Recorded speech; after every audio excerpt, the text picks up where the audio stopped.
whatever it is that you want to talk about, you become significantly more knowledgeable in them because you're having more conversations about them and you're exposing yourself past the little circle of people that you have in front of you. And when that happens, that circle of people can no longer connect with you unless they're along for the ride. See, some of them will be along for the ride and they will follow you to the next level and you will feed off of each other and they will find more success. And some of them, they won't. And some of them will surpass you, but many of them will stay behind you, especially if you're aggressive about becoming better in your life. You're aggressive about having more money, doing the right thing, being ethical, making money in your business, maybe opening second businesses, purchasing businesses where you acquire other businesses, starting new businesses, enhancing your current business, going to multiple states, doing the different things necessary to really succeed at the levels that you want to succeed. Welcome to the Adam Kurz Show.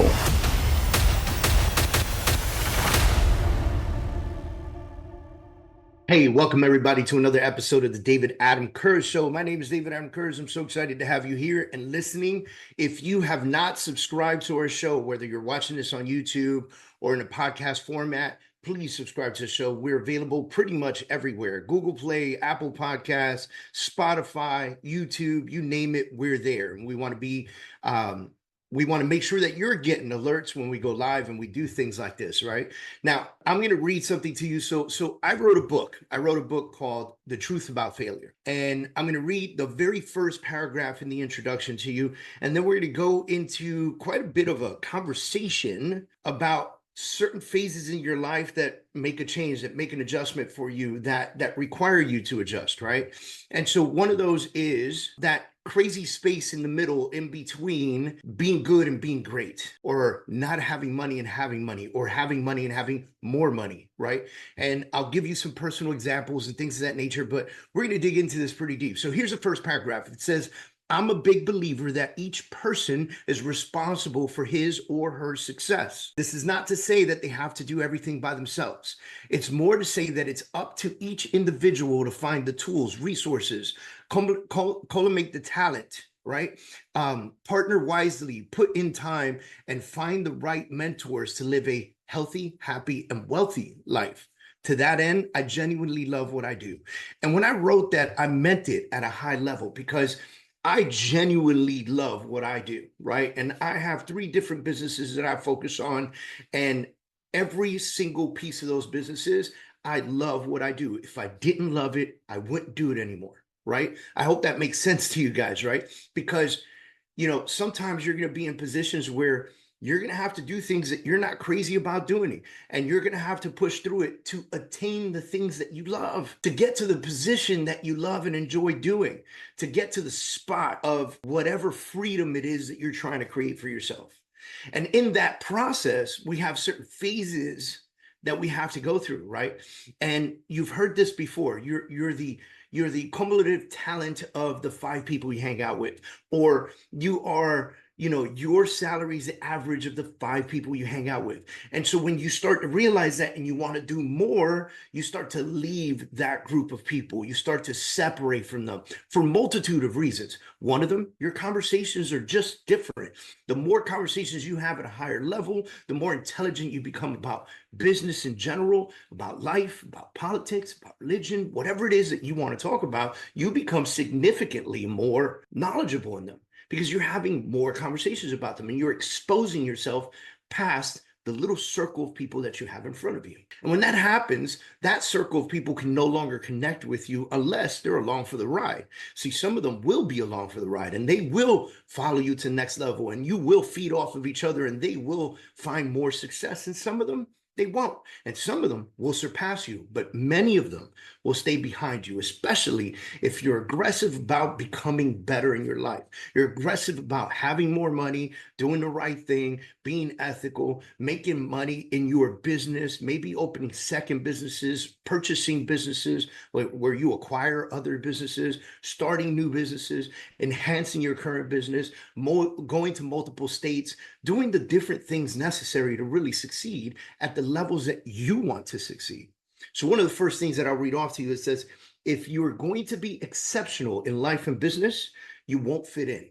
See, here's the thing, right? When you start to really find that next level, there's a part of that next level that's this middle phase, right? And I was watching this conversation with Alex Hormozy, and he talked about this middle space as being the lonely space, right? And I thought to myself, oh my God, dude, have I been there so many damn times? And what that middle space is, it's basically the position that you're in now, and you're headed to the new position. You've already surpassed the people that you hang out with on a normal basis. You've already surpassed them, so you're not connecting with them as much anymore, yet you haven't found enough success and money to be at the next level of people to hang out with them more. You're in this void, if you will. You're in the void, right?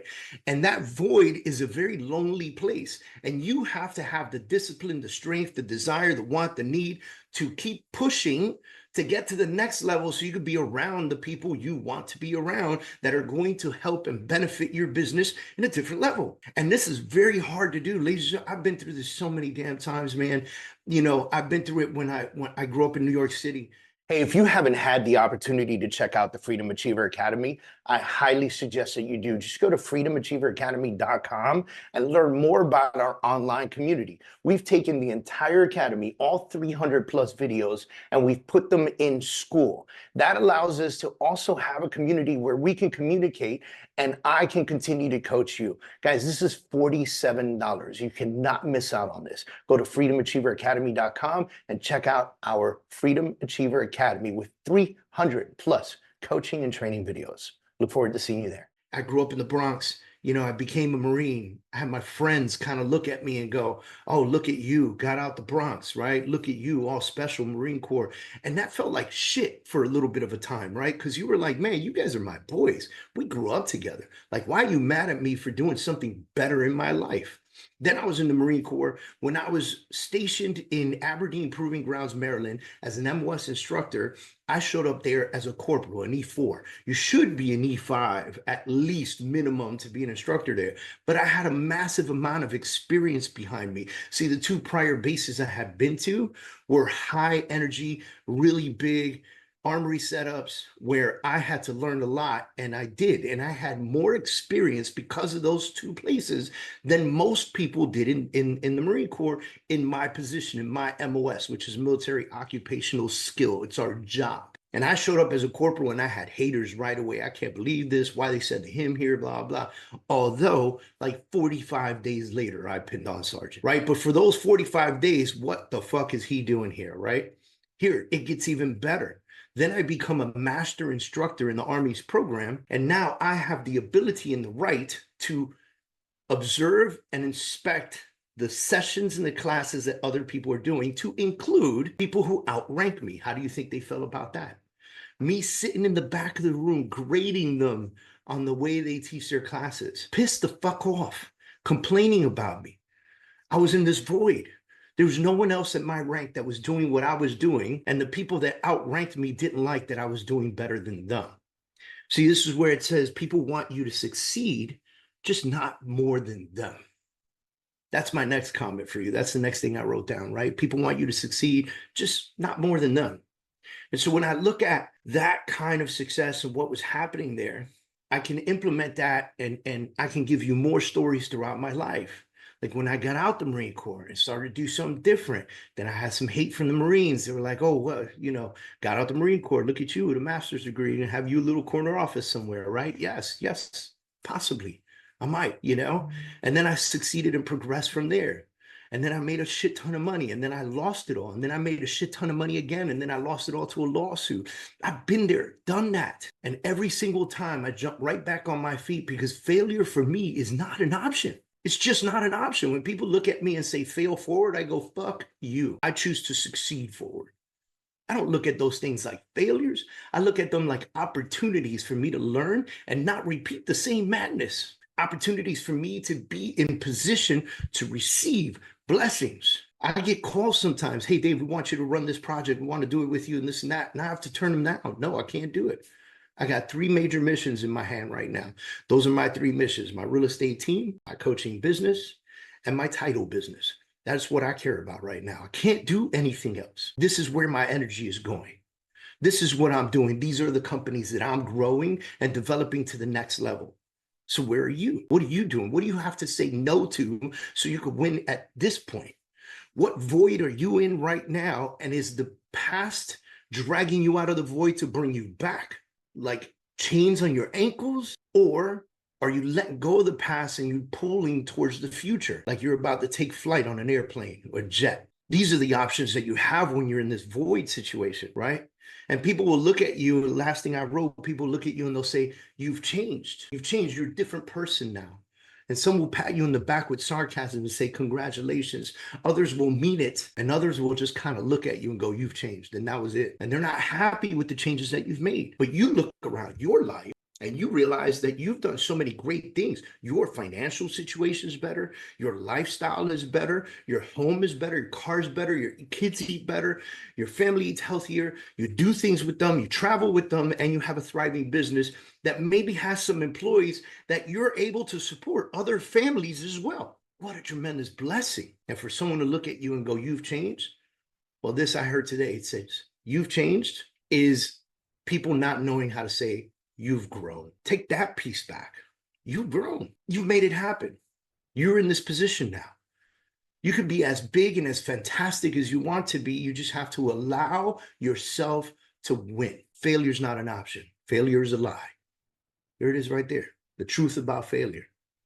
You guys can pick up that book on Amazon. I would love you and appreciate it. And the next time you come to one of my live events, if you bring the book with you, I'd happily sign the book for you. I just want you to pull the information from it and adapt it to your lives. I want you to know that this is not easy. Entrepreneurship and success and all that other stuff is not for the faint of heart. It is not.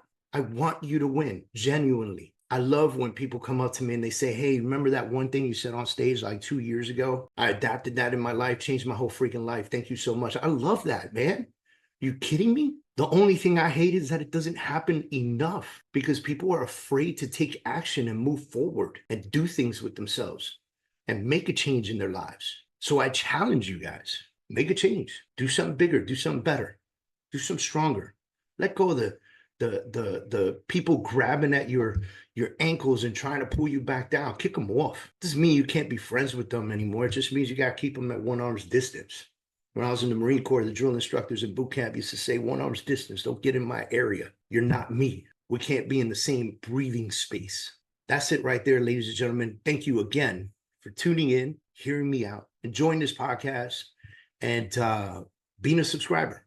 Make sure you guys subscribe to the podcast. We do this, honestly, as much as possible. I am not a podcaster that's coming out every week with stuff, but I am constantly putting content out there. So follow me on Instagram, David Adam Kurz. Follow me on Facebook. I've got weekly webinars that I do every Monday morning, 8:30 in the morning. I do free Monday kickoff. Look for these things. Just go to everythingdavidkurz.com. Everything, DAVIDKURZ, 4 letters. Everythingdavidkurz.com. Check out the website. You're going to love what we bring to the table. We'll see y'all soon.